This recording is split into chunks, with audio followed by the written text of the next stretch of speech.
जय हिंद दोस्तों, स्वागत है सभी का। एनटीपीसी सीबीटी फर्स्ट का आंसर की आ चुका है और उसके बाद फिर जो बातें चल रही है वो बात चल रही है सबसे पहले नॉर्मलाइजेशन की। उसके बाद आपका आज से 18 तारीख से आपका ऑब्जेक्शन एज वाला ऑप्शन भी स्टार्ट हो गया है, तो एक उसकी भी बात चल रही है।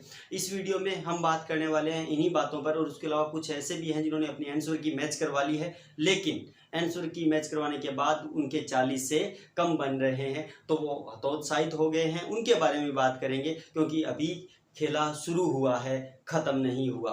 हम बात करने वाले हैं आज नॉर्मलाइजेशन से कितने मार्क्स जो है वो आपके बढ़ सकते हैं, उसके बाद 40 से कम वाले क्या करें, और रॉन्ग क्वेश्चन का ऑब्जेक्शन रेज करने से क्या फ़ायदा मिलेगा। ठीक है, तो चलिए सबसे पहले हम बात करें नॉर्मलाइजेशन से आपके कितने मार्क्स बढ़ेंगे। देखिए, ये नॉर्मलाइजेशन जो है इसका फंडा एक चीज़ पर डिपेंड नहीं करता, ये कई सारी बातों पर डिपेंड करता है। सबसे पहले जो बात करता है डिपेंड करता है वो बात करता है कि आपका जो शिफ्ट था जिसमें आपका एग्जाम हुआ वो कैसा था। अगर वो डिफ़िकल्ट शिफ्ट है, आपका जो एग्जाम में हुआ वो डिफिकल्ट है, या वो आपका मीडियम था, या फिर आपका इजी था, ये तीनों थे। तीन प्रकार की कैटेगरी लेते हैं ये, डिफिकल्ट, मीडियम और इजी। इन सभी का एवरेज फाइंड करके आपका नॉर्मलाइजेशन करते हैं। अब बात यही कि हमें कैसे पता चलेगा कि डिफिकल्ट था, ये हमें अभी नहीं पता, लेकिन रेलवे को पता है कि इस शिफ्ट में बच्चों के एग्जाम जो थे, मार्क्स जो थे वो कैसे आए थे और किस शिफ्ट में कैसे आए थे। जिसमें कम मार्क्स आए मीन्स वो डिफिकल्ट था, सभी ओवरऑल बच्चों की बात कर रहा हूँ, और जिनमें मीडियम मार्क्स आए वो मीडियम था, और जिसमें सबसे ज़्यादा मार्क्स आ रहे हैं बच्चों के मीन्स वो शिफ्ट आपका ईजी था।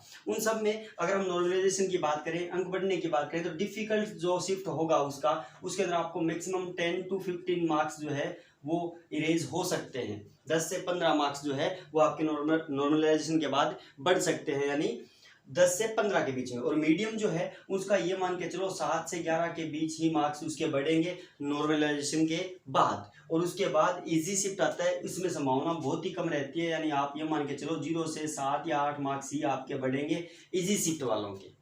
तो ये नॉर्मलाइजेशन का फंडा है, यानी नॉर्मलाइजेशन एक प्रकार से क्या है, आपका एवरेज ही है सभी शिफ्टों को मिला करके। इसके बाद हम बात करते हैं जो सबसे ज़्यादा जरूरी है, 40 से कम वाले क्या करें। जी हाँ, जिन बच्चों के 40 से कम हैं तो उनको बिल्कुल भी हतोत्साहित होने की जरूरत नहीं है। वो समझे बात को, इस फंडे को समझे, और उसके बाद अपनी तैयारी को सीबीटी सेकंड के लिए जारी रखें जब तक अपना फाइनल हो नहीं सकता, रिजल्ट नहीं आ जाता। क्योंकि इसमें बहुत सारे बच्चे ऐसे मिलेंगे जिनके 40 से कम बने थे आंसर की में, लेकिन जब फाइनल रिजल्ट आया तो वो क्लियर हो गए सीबीटी 2 के लिए। ठीक है, कैसे, देखिए 40 से कम वाले बच्चे, इसकी जो कंडीशन डिपेंड करता है वो डिपेंड करती है, सबसे पहली बड़ी बात जो है वो है आपका जोन।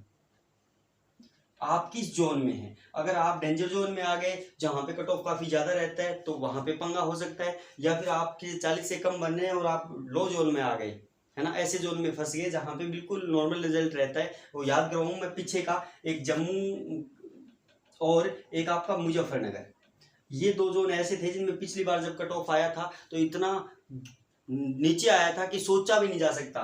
इसके अंदर जनरल का जो कट ऑफ था वो आपका 52 था, 52 कट ऑफ। और ओबीसी की अगर हम बात करें तो ओबीसी का था 46। अब देखिए नॉर्मलाइजेशन होने के बाद ये मार्क्स हैं उनके 46 मार्क्स नॉर्मलाइजेशन होने के बाद। और इसके बाद अगर नॉर्मलाइजेशन नहीं होता तो इसमें अगर हम ये भी मान लें कि 5 से 7 नंबरों का या 7 नंबर का इजी वाला माने तो नॉर्मलाइजेशन जो है वो 7 नंबर का हुआ, तो कितने कितने आ गए ये देख लीजिए आप।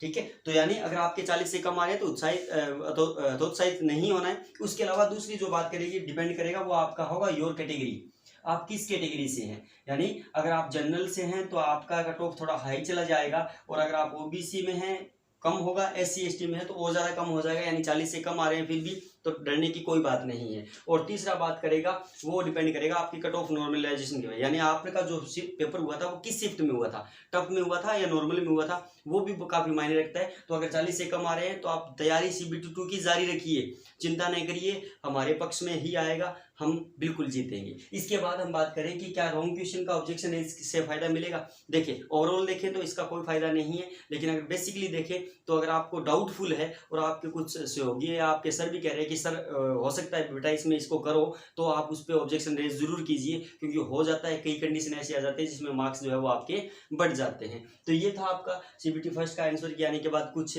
बातें जिनमें स्पेशली थी ये 40 से कम वाले जो काफ़ी हतोत्साहित थे, होना बिल्कुल भी नहीं है। तैयारी जारी रखिए, जल्द ही आपको पता लग जाएगा, लगभग 10-15 सितंबर तक आपका रिजल्ट आ जाएगा।